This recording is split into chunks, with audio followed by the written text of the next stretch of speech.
Yo, what is going on, ladies and gentlemen? Welcome back to episode 52 of the Casual Weebs podcast. It has been an incredible week, as always. Listen, we got a video dropping this week. We're on stream. I reacted to the top 100 most streamed anime openings. It was honestly a lot of fun.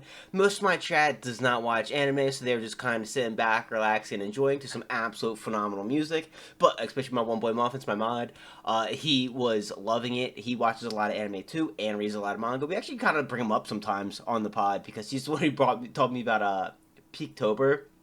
So Hell that yeah. was all him. But watching that video and reacting to it was actually a lot of fun because it made me want to go back and rewatch a lot of these animes, but also then get into a lot of these animes because a lot of them are on my watch list. But the thing is that it was non-biased because it went based off of the numbers of streams. So it was like very like fact-based, right? It wasn't like, oh, here's my top 100. And I was like, yo, we should actually do a video where we rank our top 10 favorite anime openings, having it Ooh, be that would be completely sick. biased, dude. Because if you go and like you watch it, like there's openings in the 80s and 90s that are like, yo, this is in the 80s or 90s. Are you kidding me? Like, I didn't realize how many anime openings are so fucking good. You know what I mean? Like the fact that you see True so many that. like bangers that late, it was insane. So I feel like doing a top 10 is going to be very, very, very difficult, but it's going to be a lot of fun. We spent the entire time too trying to guess like where each one was.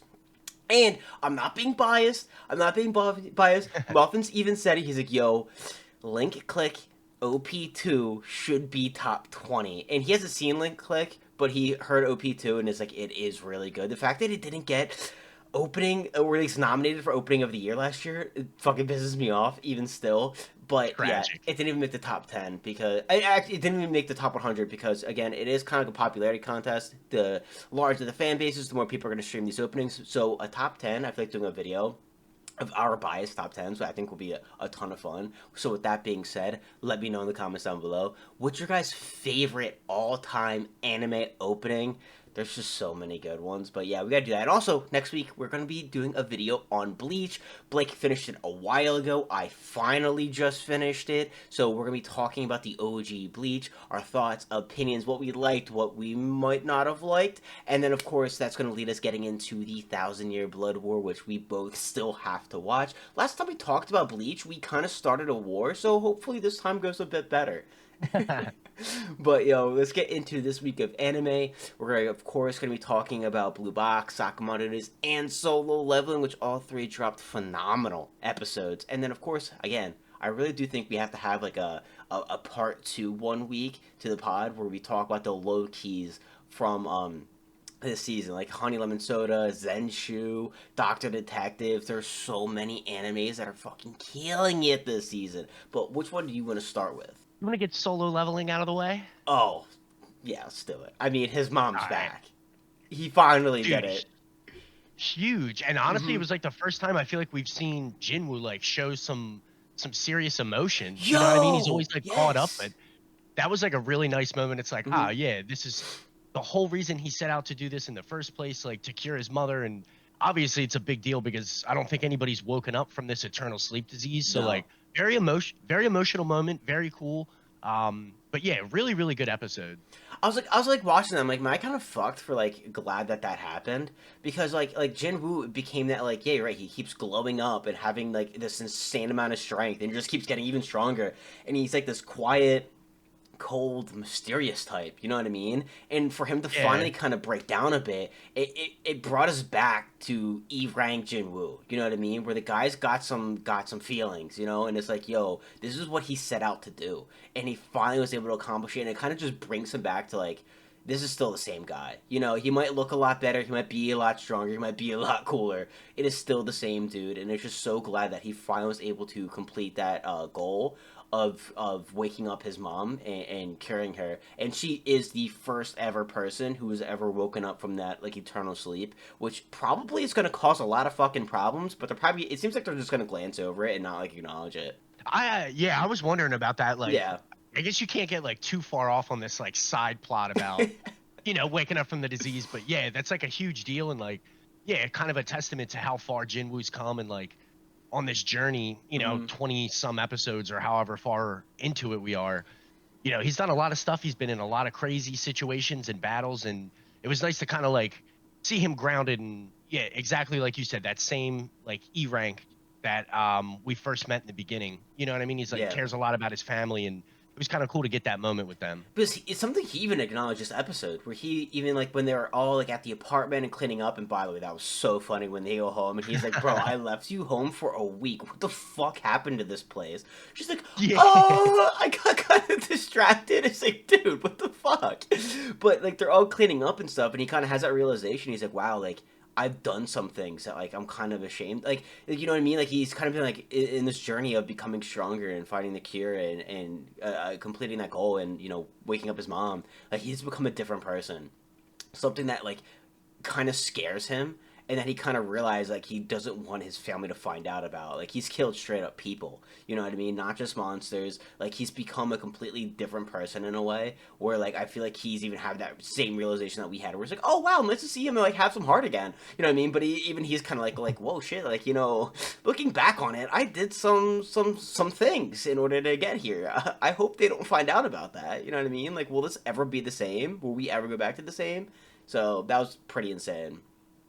Yeah, it's like a kind of an important moment too, because you're right. Mm-hmm. We haven't really had a chance to slow down and like have this kind of like inner dialogue with Jinwoo, but he definitely is like, yeah, I've done some bad shit. Yeah, like you said, killing people and just kind of in the situations he's in. Sometimes he didn't really have a choice, but other times, you know what I mean? He's making the most of his opportunities. So it was nice to see him kind of be like, human for a moment, Yeah. despite all the crazy things that are going on.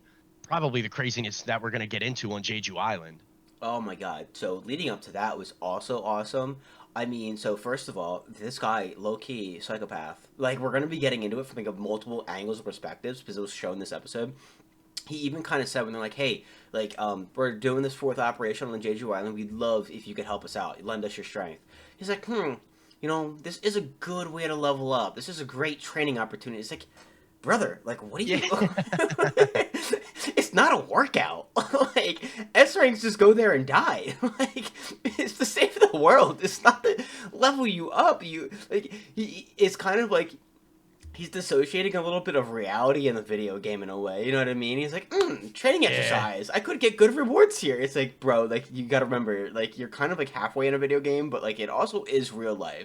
Like relax here. Think of the people you're gonna be saving. Think about the danger you're gonna be in. Like, you know what I mean? That shit had me dying. But it brought up something that was kind of interesting. That it seems like it was only gonna be a thought and not anything like played off of. Where he was like, "Oh yeah, like he didn't care about his life because he'd do whatever he takes to get his mom back. But now she's back, so is he gonna keep doing this?" And then he's like, "Nah, I'm gonna keep doing it." You know what I mean? Yeah. He kind of brought up something where it's like, "Yeah, like wait, if his mom came back, was he just gonna be done and just kind of be like, oh well, I'm just gonna be with my family now?" And it seems like he thought about it for a split second and it's gonna be like, fuck it, I love this stuff. You know what I mean? Yeah, definitely. And like he's good at it. And I feel like Mm-hmm. he acknowledges that too. And like, yeah, he's got some pretty unique opportunities. So like he wants to make the most of it. But yeah, kind of thought that like this is kind of the reason he started to bring his mom back. And well, now that you've come this far, are you really just gonna quit? But nah, it was cool to see him kind of be like, yeah, But that's nah, what the we're redhead sticking guy with it. with the sideburns even said. He said the thing is that all the hunters actually enjoy fighting.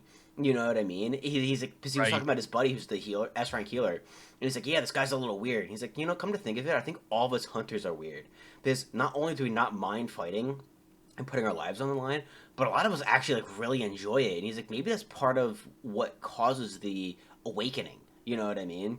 Maybe that's what creates some of us to have that power is because we were kind of like meant for it, which is why we were put in these positions. Because when you think about it, yeah, throughout the series we've had one or two people that like are hunters but really didn't want to be. You know what I mean? And it's funny because they're actually the healers. You know what I mean? The one Yeah. healer we met in season one that was like Jinwoo's potential lover, she wanted nothing to do with it. She was a healer, and now the redhead dude's buddy, who's an S rank healer. It kind of seems like they just really want to help people, but they are kind of disgusted by all the bloodshed and violence and death. So that's why they're kind of like, yeah, I'm gonna retire. But there's kind of something there where it's like, yeah, it kind of seems like it is like a mentality type thing where it's kind of like, okay, well, the people who enjoy fighting, enjoy the combat, they're the ones who ended up being awakened and getting the powers. Yeah, you make a really good point with the healers and stuff. I guess going back to like the Jeju Island thing, I feel like Jinwoo kind of underestimates it. Maybe because of like some of the situations he's been in. But yeah, you're right. Like this is where S ranks go to die. So it'll be interesting to see if like Jinwoo kind of makes a mistake or he like underestimates the island and these ants that are there. 'Cause Hmm. obviously, if they're taking out S ranks, it's going to be challenging. So it'll be interesting to see like how far Jinwoo gets pushed, like in this arc coming up. But yeah, definitely interesting seeing all the, like the S ranks together, and like we got another look at the Japanese like leader dude, Hmm. their S rank. I feel like he'll probably end up playing a major part, but it'll be sick to see them spar too. Like the build up and like the hype coming up for this arc, very cool. Well, we're not going to talk about All Might being in solo leveling. Are we just gonna Dude, yeah, right? we just gonna glance over that? I'm like, bro, I literally put that on my server. I'm like, boys, like All Might's in solo leveling, and they're like, actually, he fucking is. Like, it's like you got a So crazy. sick. Like, I saw him, I'm like, dude, that's literally one for one copy and paste All Might. Like, if he comes in here and Yeah. says Detroit Smash, I'm gonna fucking lose it. It's so funny. Yeah, nice little cameo. Very cool. But yeah, we ended up seeing a lot more of the Japanese S ranks because we heard they have 11 of them, 10 of them are coming. And it's kind of crazy that one of them's being left out, so maybe that's going to be a topic later on of who that is and stuff.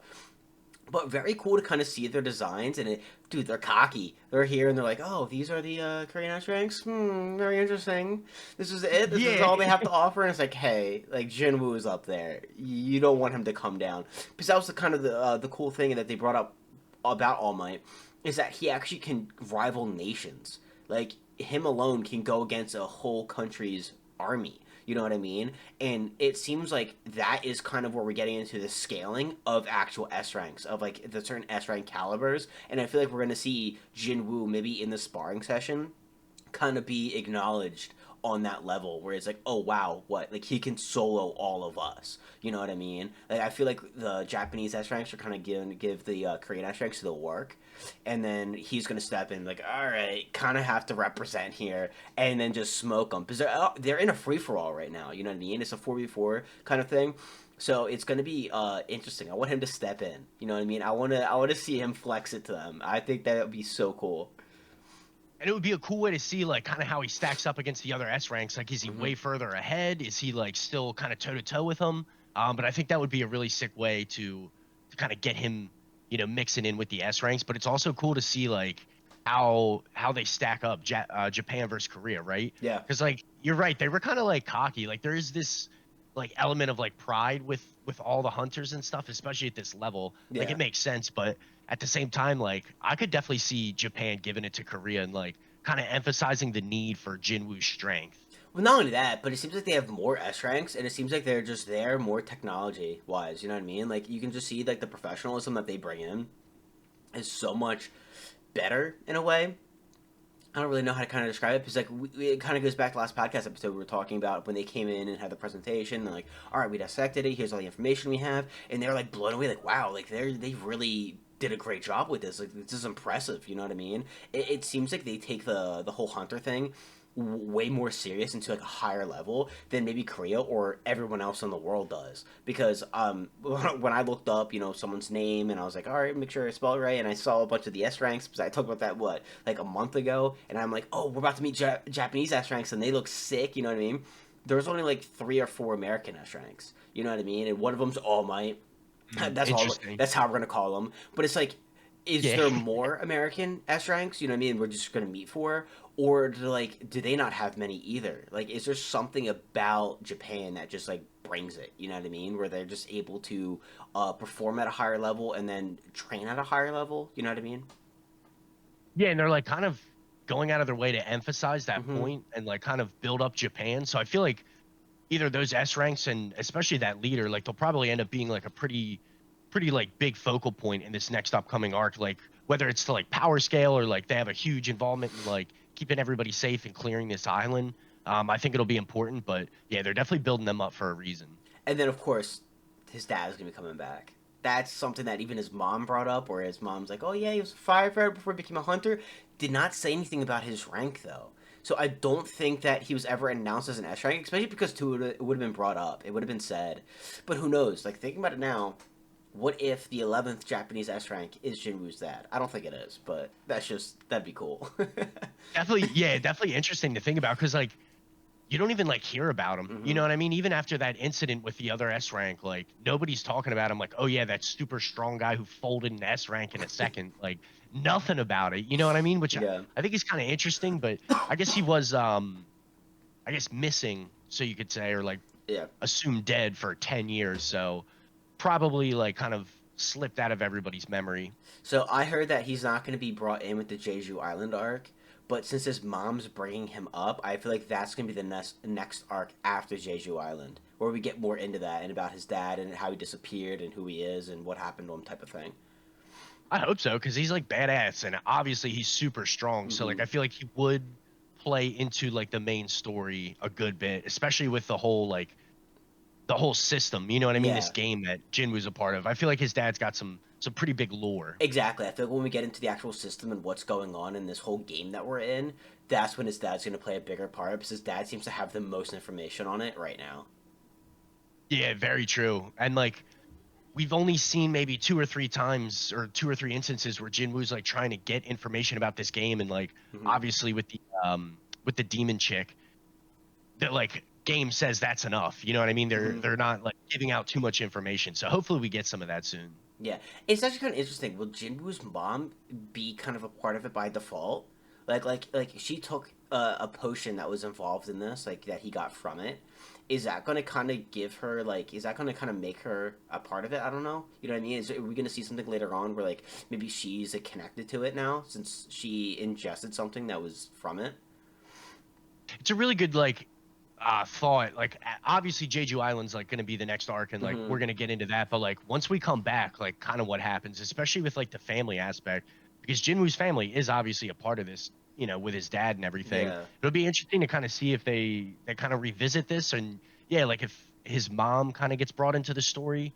Um it feels like all the stuff he earns from the game is like tangible and real, which kind Yeah. of is weird, but at the same time like it obviously worked and woke her up from her sleep. So it'll be interesting to see if they like kind of fit that into the story. It's kind of trying to figure out like how much does the system have reach wise. You know what I mean? Like what can it control? What can it control? And like this is bad because like there's solo leveling Ragnarok, which is like the it's after solo leveling. It's kind of bullshit. It seems like because like Jinwoo's not a part of it. It's kind of like oh solo leveling ended. Now we're gonna go to a second part, but it's not gonna be about Jinwoo. It's just gonna be just about the world. And I kind of read what it was about, so it kind of spoiled Solo Leveling's ending for me, which is kind of bullshit.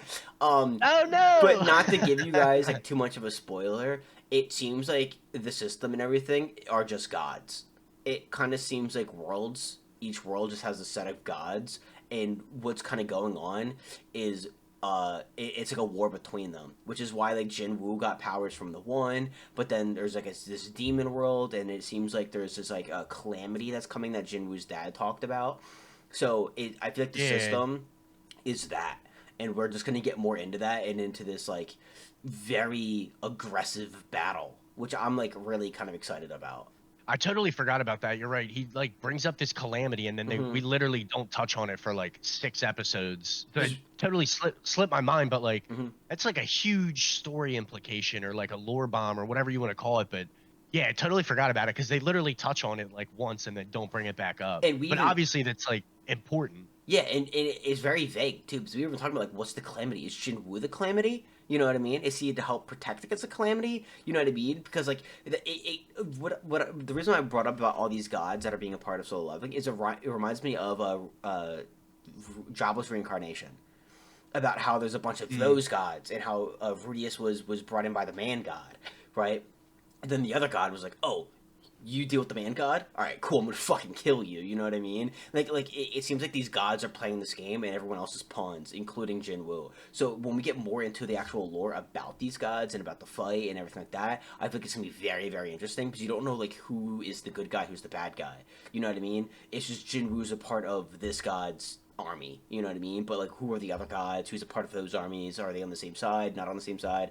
Etc. So it's gonna be like very interesting to dive into that. Yeah, that's crazy. That's like a huge implication of like where I guess we could go, but Hmm. um pretty wild when you think like Jinwoo's like amassing an army. Like obviously he could be that calamity. You know what I Yeah. mean? It would kind of like line up and make sense, but I guess these gods will be sick. You know what I mean? It would be really cool to see how they like weave this in and kind of make everything make sense. And what happens? Does Jinwoo fight under his god? Or does he fight against his god? Is he even able to? You know what I mean? Like we talked about this all the way in season one. Who's Jinwoo gonna pick? If there is a battle of the gods, is he gonna side with one, side with another? Is he gonna side with humanity and kind of be like, actually, fuck this shit? You know what I mean? You're gonna get innocent people killed. You're gonna get my family killed, and then go against them. It's gonna be insane because there's just so many different avenues and different paths that they can take with this, which is gonna be awesome. You make a really good point too, because like we just talked about how Jinwoo's still like Mm-hmm. a family guy, like he still really cares about his mom and his sister, and then you bring his dad into the story. Like, yeah, I could definitely see him like taking a side and like standing up for humanity, and Mm-hmm. maybe like resenting the fact that they're all pawns in this game. You know what I mean? Oh, can I also bring up something that fucking pissed me off? Why are all these motherfuckers standing on the dragon? Just sit down. It looks so weird. Like when they're riding it. Yeah. Yeah, I always think that's so weird. And like in video games, like I know Dark Souls, like they ride the dragon or like they stand on it. Wouldn't Yeah. that be like super counterintuitive? Yeah, I'm it's like with you. it's I'm so with weird. you. Like, how do you balance on it? It just looks awkward with like this random dude just like standing on the dragon. Like, no, sit on it. It just looks better. Like, it just because the one dude did that. Like, and then but I'm like, it makes sense. He's like fighting on top of it. But then Jinwoo was like, I guess the fastest way to get home is on my dragon. So he just stands on. I'm like, Jinwoo, just like sit down. It looks so awkward. Like, I don't get it. I quickly thought, man, I gotta remember to say something. It was like so weird. I immediately thought of like One Piece where they're at in Wano. Like, does Luffy stand on the dragon or does he ride it? Kind of both, to be fair. To be kind of both. Yeah, it is what it is. But I was just like, oh, dude, it's so weird. But it is what it is. Anyways, is there anything else you want to bring up with solo leveling, or should we go to like Sakamoto Days or Blue Box? Sakamoto Days. I feel like that was a Ooh, that was a pretty fire episode. we called it though. We're like, all right, losing the jail cell with Shin's like supposed father. You know what I mean? Like his kind of like step-in dad. And we're gonna find out a lot more about Shin's past, which is true. After Lou nearly killed him, like I fucking love Lou, man. She's like, "Wait, you're the head scientist," and like is choking him. He's like, "Yo, yo, yo, yo, yo, relax, relax. I'm in here for a reason. Like I'm not listening to them. Like it's cool." And then she chokes out the other guy too, like absolutely dummies him, like passes out and everything. Dude, Lou is hysterical. Dude, she's so like aggressive. That was so funny. She like turned on the other guy. She's like, "Wait, I'm here because of you," and then attacks him. I'm like, dude, Lou's the best. She's just great. And then what's his face? The one dude. Oh, there's so much to get into. So like not so loving Sakamoto Days. Like I said, like it might not adapted well from the manga, but like on its own, like it's still such a good anime in my opinion. Like I'm really enjoying this little arc about Shin, which was just really good. Learning about Shin's past was awesome. Seeing him with the one lead scientist was sick. The way he stepped up and like defended him was like, "Hey, man, he's trying to make society better. Like, you leave him alone. Like, he's gonna do all this research. He's gonna figure it out. And it's gonna be great." And his like the head scientist kind of looked over and was like, "Oh, damn! Like, you know what? This kid's fucking cool." Like seeing them kind of like be like strangers, but then slowly over time getting closer and closer, which is awesome. And then he was just like, he felt so bad because Shin was like getting so much shit after he developed the powers that he's like, dude, I just want to find you a cure so you're happy, but he like didn't understand that like Shin didn't want a cure. You know what I mean? He was happy the way he was, and that's where you had that like disconnect, and then he kind of hurt Shin because of that. Where Shin's like, oh wow, you think I'm broken too? Like you think something's wrong with me as well? And that's what was so cool when Lou learned that. She was like, dude, Lou's like the biggest advocate for the Sakamoto family rules. She's like, actually, Yes. Sakamoto family rules, Article 11, Section 2 says that you are not allowed to end the day in a fight. So I'm gonna apologize to Shin, but we can apologize together. But since you waited so long, you should probably bribe him with candy. I'm like, yo, I fucking love this shit, man. So I can't wait for them to actually reunite the head scientist and Shin next episode, and we kind of see that interaction because I think Lou's right. I don't think Shin's gonna hold it against them. Yeah, I don't think he's like angry. He certainly hasn't like Hmm. shown any animosity to like his situation or his powers or whatever. Yeah, But yeah, definitely like felt like family. You know what I mean? You kind of yeah, see Shin go through all this stuff and kind of again like emphasizes how hard it would be being like psychic, especially as a kid. Like the scene where he yep, kind of like yeah, you know what I'm talking about. Again, she thinks you're a creep. So funny, but like yeah. totally makes sense. You know what I mean? Kids say what's on their minds, and having them read them would be a Nah, little nah, bit bro, difficult. that was foul. Being like, he's thinking of your panties, and he's just whoa, whoa, whoa, whoa. My It's man's just, just like, oh, shocked. like shit, bro. You'd have to like, ah, bro, you did him so dirty. So funny. And she thinks you're a creep too. Like I was shit, dying. shit, bro. Do you blame him for fucking hating you? I mean, at that point, like, I'm on your side when people are A being little mean to you valid. about it. But that one's valid. That's the one thing where I'm like, shit, you could low key deserve to be shunned for that one. Like that was, Yeah. that was evil. Sold his man out. It was cool seeing like their backstory, and he brings up Hmm. this character Ando, Yep. who I don't know if that's Shin's dad or kind of like what his role in the whole thing is, but he said he literally just drops him off and then Yeah. disappears. Hmm. So I feel like we're not quite done with Shin's like whole backstory and everything, but it was interesting seeing how he gets his powers, and like he wakes up the one night and is like comes out of like a cabinet. He's like, "Oh, I'm thirsty," and just drinks whatever's in a beaker. It's like, man, to be fair, like you would probably have some powers in that situation. Yeah, I think he was just like like half asleep still, and like thought it was like water or something, but it turned out to be a beaker full of like brain changing chemicals, and gave him He these like throws powers. it up. He's like, "Ah, it tastes terrible." Yeah, I guess so. He's like, "Are you okay?" It just vomits. Yep, that answers that question. very, very like good like explanation of his backstory. I don't know. Like they really have done a good job of like building Shin's character up, so it was cool getting to see like the origin of his powers. Yeah, and it was also really cool seeing the Order. I mean, the Order stepped in. Is that something last podcast episode we're talking about where it's like, yo, Sakamoto worked with these guys. So, like, is he gonna be friends with some of them because they worked together for so long? He's gonna be enemies. So it was really cool seeing that interaction where he's actually like, oh, Sakamoto, good to see you again. He's like, oh, great to see you. How have you been? How's the gang? Yeah. And they're like, they're leaving. He's like, yo, tell everyone else I said hello as well. You know, give them my greetings. He's like, oh, will do. Yeah, it was cool. Like I definitely didn't think they would be so close, but they were like, yeah, Hmm. totally like friendly, and it was cool seeing like Shishiba and Sakamoto catch up. And he didn't he definitely sticks up for him too. Osaragi's like, "Oh yeah, like seems like a teddy bear. He's probably not that strong. Like I definitely think this guy's going to die." And Shishiba's like, "Yeah, there's like no situation I can imagine him dying in." Yeah, the one girl who's like very like I guess gloomy, very just like non emotional. You see Sakamoto's like, oh, adorable teddy bear. Perfect. Yeah, dude, He's that was so awesome. cute.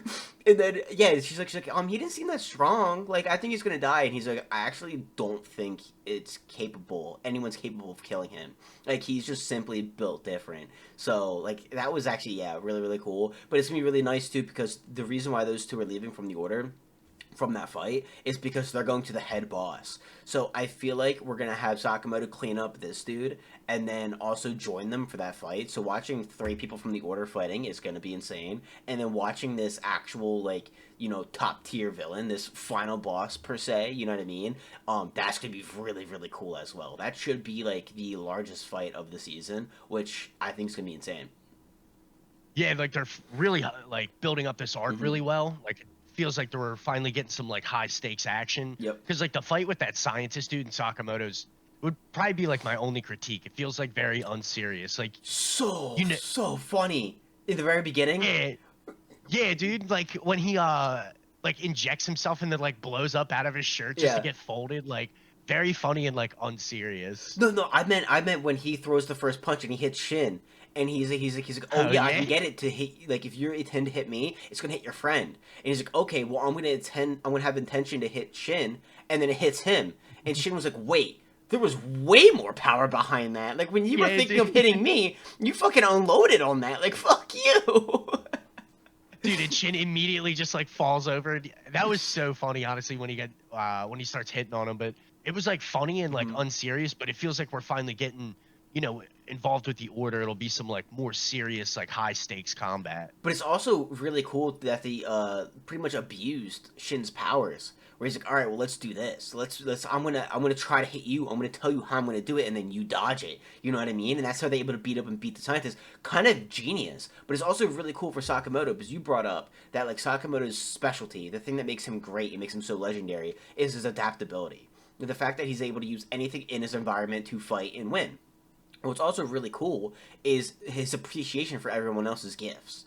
The sharpshooter, he made it very clear. He's like, That's a dude, I good don't think point. you're weak at all. He's like, I think you're very, very strong. Like, you're one of the best snipers I've ever gone against.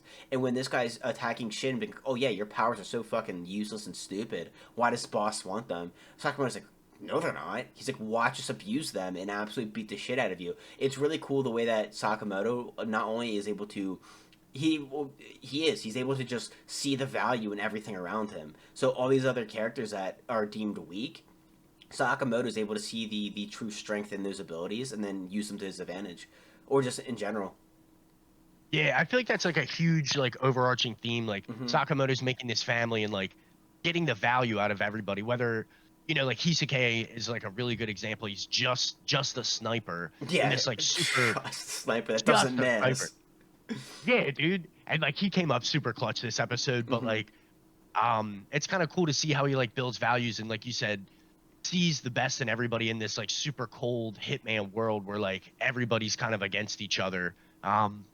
Makes for like a very likable main cast.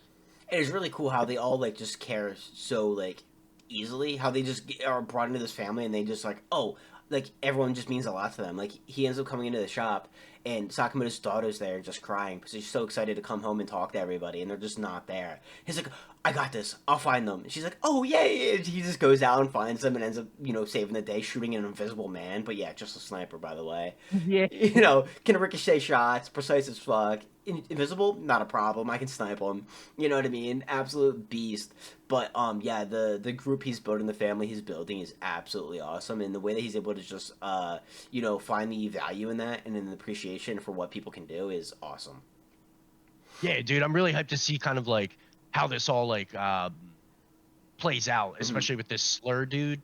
I guess we haven't been introduced to him yet, but like obviously if the order's looking for him, should be like a pretty good villain, might be like the main guy here, you know what I mean, for this first Well, season. he's only been hurt once, and that's by Sakamoto. Wait, no, was it by Sakamoto or was it by Shin? I thought by Sakamoto. Yeah, yeah, by Sakamoto. I'm sick. My brain doesn't work anymore. Dude, all that dust, I feel you. It's so relatable. But Um yeah, so Sakamoto is the older one who hurt him. The guy has a vendetta against Sakamoto, and now we're gonna go see that rematch. So that's gonna be really really cool. Yeah, it'll be sick, especially like you said, like you got three order members going at it, Hmm. and it'll be cool to kind of get like maybe a flashback. You know what I mean? Shishiba and Sakamoto have worked together before, so like Yeah, I'm sure there's going to be some chemistry and some badass moments. I really do want to know too, because I said it like last time. Like Sakamoto is of course gonna have some good relationships with some of the people from the Order, like we saw this episode. But I wonder if there's some people from the Order that like don't like him, or that are kind of like you know what I mean? Whether they don't like his personality or they envy him because of his strength. So I feel like I can't wait to see more interactions with the Order to see if we are gonna have that like, oh, finally I can face off against Sakamoto type of thing. You know what I mean? Yeah, because like they definitely it seemed tense. You know what I mean? Like they're Hmm. not all like super close friends. Like we kind of like ran into in this episode. Like they were Yeah. friendly, but the order is not like that. So I'm definitely with you. It'll be interesting to see like how they react to him if we get more interactions. Yeah, it's gonna be cool. But Sakamoto Days has been absolutely killing it. I'm loving it. I cannot wait to see what it does for the rest of the season. And then we also have a core two, which means that there's probably a larger arc at play here that we're gonna be getting into soon. Yeah, it kind of feels that way. You know what I mean? We're Hmm. getting some like bigger players, I guess, in this whole Hitman underworld. But Hmm. yeah, I feel like it's like building up to like lead up to this second core in July, like get into a bigger, broader arc, Yeah, which I think is sick. It'll feel like I don't know, it'll feel like more in the story, not so like day to day. You know what I mean? yeah. We've grown a lot since the pizza guy. You know what I mean? Yes, yeah, exactly. The pizza assassin. But anyways, guys, Blue Box. That was nice. I mean, we ended up finding out very very cool the way that they did this. We end up kind of seeing this one girl who's kind of like loose with everything. Like to her, commitment's not like a serious thing. It's just dating. It's just a kiss. Who gives a fuck, right? That kind of like person. I'm like, oh, well, we were introduced to her very vaguely, very briefly at the end of last episode. And we're like, okay, well, I guess she's gonna be introduced. Like, what is this gonna be?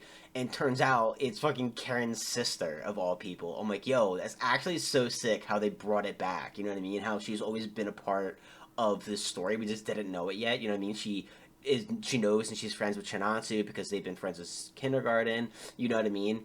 And then of course she's brought into the story, and she joins the Batman team as a manager because of Yusa.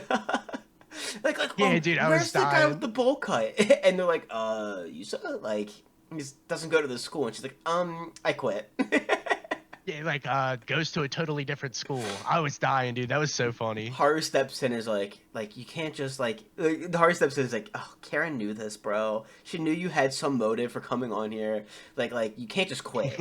And then everyone's like, we're gonna play him at tournaments. Like if you stick around, you get to see him a couple times. She's like, you know what? I guess I'll stay. And they're like, yep, this is a cunning one.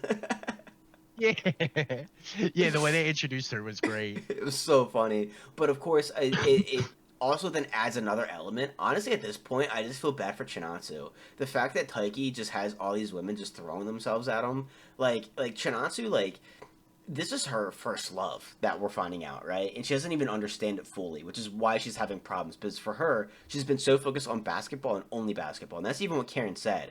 Karen, like, when she was talking with Chinatsu, was kind of trying to make the point that, like, hey, Chinatsu, I'm saying that some people go at their own pace, but what I'm also trying to hint at here and kind of say a little nudge nudge is that some people would already say you're in love. You know what I mean? Like some people already say that the flower quote unquote blossomed, right? But she looked at love as like, oh well, the seed's planted and the flower's growing. You know what I mean?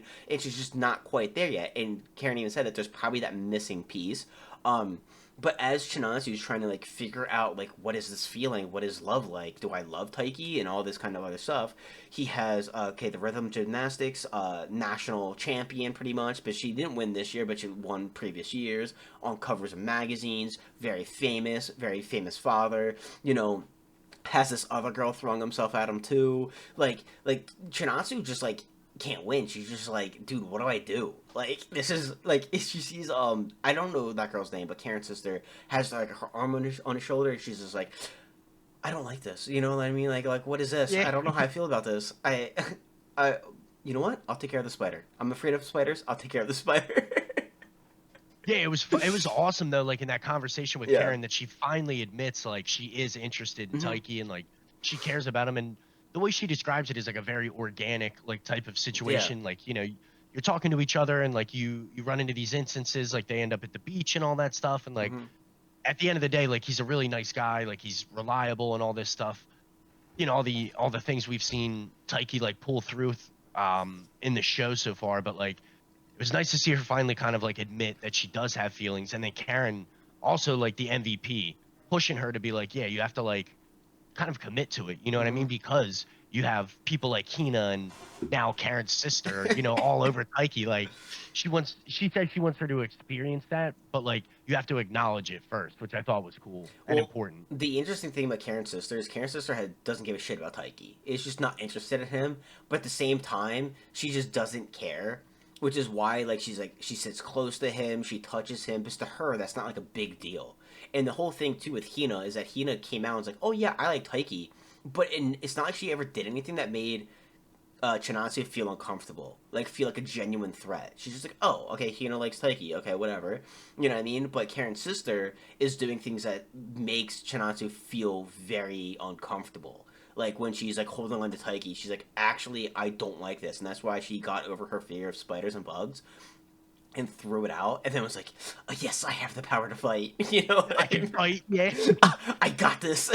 You know what I mean? But like you can tell like that might be the catalyst to kind of push her because it's going to help her realize it more. Where she's actually I don't like Taiki around these women. I don't like them touching him. I don't like them being close to him. Like actually that like makes me feel like insecure in a way because it ends up happening again where Taiki even says something. I love how Taiki's just so blunt with these like, hey, listen, back up. It's just like you're sitting way too close to me. Like back Yeah. up.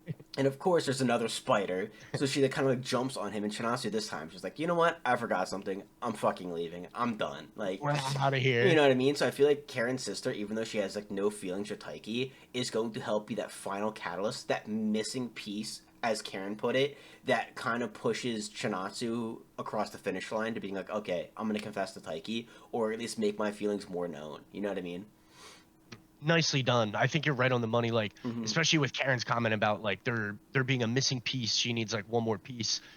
I definitely think it'll be her sister. And you make a good point. Like nothing Hina's done, and even Karen's sister, like none of it's malicious or like Hmm. competitive. They're going out of their way to like hurt Chinatsu's feelings. It's just like all simple, pretty simple misunderstandings and like rumors and this and that Hmm. that like makes her feel maybe uncomfortable in the sense that like I need to kind of like face my feelings and embrace like, yeah, I do like Taiki. So like, yeah, I think Karen's sister kind of will be that final push. Like, yeah, I like Taiki. Like, keep your hands off him. Like at some point, I feel like we'll get to that. Well, I feel like it's gonna be soon because we're only a couple episodes away from the season finale, right? I want to say like three, maybe. Yeah, and I feel like at the end of the season finale probably is where we're gonna get the confession, and they end up dating and some shit. Because we do know that they end up dating, and then it continues on, which is nice because it sucks that you have the build up, finally have them get together. And it's like, all right, series is over. That's it. It's like, We're wait, done. like, what do you mean? So the fact that, And like, go ahead. I was just gonna say, like, you have such a good cast. Like, we love Kyo, Hina. Hmm. You know what I mean? Like, you have a lot of good characters you could do stuff with. So, yeah, even post confession, I think there's still a lot of good stuff there. And that's what's gonna be kind of cool. We're eventually gonna get the confession at some point. I'm assuming it's gonna be at the end of the season, just because we're like so close. You know what I mean? And if something were to happen to have a massive setback, it just feel like, dude, like what the fuck. So the fact that Absolutely. hopefully we're gonna get it soon, and then we have, like you said, so much to continue on with, because not only do we have amazing characters like Kiyo, Hina, Haru, Yusa, Karen. There's so many, and it can just continue to grow as well, but there's also so much to do on the sports side of things as well. So them like seeing it and kind of having like a horror Mia's type style, where it's like, all right, the couple gets together and then you're gonna just have like a slice of life throughout their school life and with their friends. I feel like it's just like that's like a really enjoyable shit. So I feel like it's gonna be like really cool to kind of see that season two whenever it comes out. Yeah, I'm with you, and I definitely think you're right. They're not gonna like build up the end of the season with all these like, confrontations and Hmm. like, talks about emotions and all this shit, and then like have a huge setback right at the end of the season. I Hmm. definitely don't think they'll do that. So I think you're right. We'll probably get a confession, but it'll be cool to see like how they progress after that. You know what I mean? Because it's still like even the way Chinatsu describes it, it's still very like new to her, and like Hmm. they're both kind of novices when it comes to like romance and stuff. So it'll be cool to see them like progress together. Yeah, yeah, exactly. And then also because Chinatsu's not able to go to nationals, right? So it's gonna be interesting to see where Chinatsu's like basketball career kind of goes after this, because she's gonna be a third Yeah, year, right? yeah, exactly. Like hopefully they do keep the emphasis on like the sports stuff, and like I enjoy the badminton stuff as well. But it'd be cool to get like I hope they don't get away from the basketball element of it. I Yeah. thought it was funny. She's like, she hits the three and she's like, yeah, it's just like Curry right there. Like Yeah. some of those moments are really good. So it'll be interesting to see kind of how they do that. Mhm. That's the whole reason she's staying with Taiki is to keep playing basketball. So Yeah. I would imagine that kind of plays into her decision to keep going. You know what I mean? Hmm. And now she's back. You know, now her grandfather's surgery was a success. So her mom went back overseas. So now she's back with Taiki. So that's going to be very interesting as well. There's going to be a lot of progression, I feel like, in the next couple episodes. Yeah, I'm hype. It's building up really well. I think this finale will be really sweet. Yeah, and then of course too, like you said, like I agree. I don't want them to get away from the basketball element, but there's a ton on the badminton side. That's gonna be awesome. I Yes. cannot wait to see the push for nationals next year, because it's like, yo, who's the two that's gonna advance? We have Taiki, Haru, and Yusa. Only two of them are making it. You know what I mean? What two is that gonna be? That's gonna be awesome. Yeah, I'm hyped, man. I think it's really like built up to Mm-hmm. see Taiki make nationals, but like the road there is obviously not going to be easy. Like you said, you have Haru, you have Yusa. Yusa's kind of like been framed as this like rival for Taiki. Mm-hmm. So I think it'll be cool to see them go at it. But yeah, a lot on the badminton side. I think that'll be really interesting, especially if Taiki were to beat Haru. Oh, I know it's gonna be so good. I mean, he I love beat. Haru, but I kind of want him to. And like, yeah, Mhm. he has. Well, he's beat Yusa, and Yusa exhausted beat Haru. So you know what I mean. I feel like that by default puts Taiki at the top. You know. If we're power scaling badminton players here. Of course, yeah. But yeah, there's so much that this anime has to play with, in future seasons. So I wonder how much manga content it has, and how many seasons we could potentially get. Because I feel like with the especially the double first season, we took a nice chunk out of the manga. So I don't know when we're gonna see a season two, or if we're gonna have how many seasons it's gonna have. I think it's ongoing. I think that the manga is ongoing, so far we have potential for a couple of seasons, which would be really nice. But I'm looking forward to it, and it's a Netflix exclusive, so hopefully Netflix kind of decides that, hey, because they've taken anime more serious. They're adding a lot more. Free was just added, so they keep adding new stuff. They keep adding originals. So hopefully they look at this and be like, you know what, this was pretty solid. Let's just rush that kind of season 2. You know what I mean? Because it's what brings people. You know. Yeah, I definitely agree with you. I feel like they've been getting a little bit more serious and like Mm-hmm. kind of like more trendy with like what's popular and stuff coming out on release rather than like picking stuff up. So that's cool to see, and hopefully they like keep it going too, because Blue Box is sick. And like, I knew Sakamoto Days was coming out on Netflix, but at the beginning I'm like, well, that's a perfect reason to get Netflix, so it worked. You know what I mean? Keep it up. Yo, for real. But anyways, I think that's it. Is there anything else you wanna add? Thick week. I feel like I definitely want to catch up on Honey Lemon Soda too. That's Dude, you definitely been have good. to. This episode was so good. It really was. Yes, definitely. And hype for Bleach. That's gonna be a sick video. Yo, that is. I'm like really, really, really excited to get into Thousand Year Blood War because I feel like the last arc in Bleach kind of was the appetizer for Thousand Year Blood War. It was paced really well. The fighting was really good, and the animation was also awesome. So to actually like kind of like see it, you know what I mean? Kind of see that little appetizer was kind of like, yo, wait, is this what Thousand Year Blood War is kind of going to be like? Especially because every time I had a question about Bleach, you're like, oh yeah, dude, explain it in Thousand Year Blood War. I'm like, dude, like, it seems like it Pretty sounds like Thousand Year much. Blood War is not only going to be peak Bleach, but going to be an absolute lore bomb that just explains everything, and it's going to be awesome. Definitely, yeah, dude. You're gonna love it. I'm like so glad I've been able to hold off and like not spoil it. Like I've Mm-hmm. watched, I think the first 12 episodes or whatever, first 10 episodes maybe, Yeah. but like so hyped to get back into it. Yeah, I'm going to just binge the shit out of it. It looks so good. I can't wait. Hell yeah, dude. Looking forward to it. But anyways, guys, we hope you enjoyed. We hope you had a phenomenal week, and we hope you are enjoying anime because there is plenty of it that is dropping that is just perfect. I love it. So Dude, next season's gonna be awesome as well. I mean, we're gonna have what, the fall season? Wait, what season's next? We're in winter right spring. now, so yeah, spring. Spring season's next. Yeah. I think Windbreaker is gonna be coming out, which is going to be awesome as well. So hype. Yeah, we keep looking at like what's coming out the rest of the year, and there's so many absolutely incredible animes dropping. So we have a quite the year cut out for us. But we hope you guys are enjoying. We hope you guys are looking forward to it, and tons of videos dropping. Like I said, the reacting to the top 100 openings. We're gonna be doing our top 10 openings. Bleach, both the OG and then Thousand Year Blood War, and so much more. So if any of that interests you, drop a subscribe. We got plenty of stuff coming, but that is it, guys. Enjoy the rest of your week, and peace.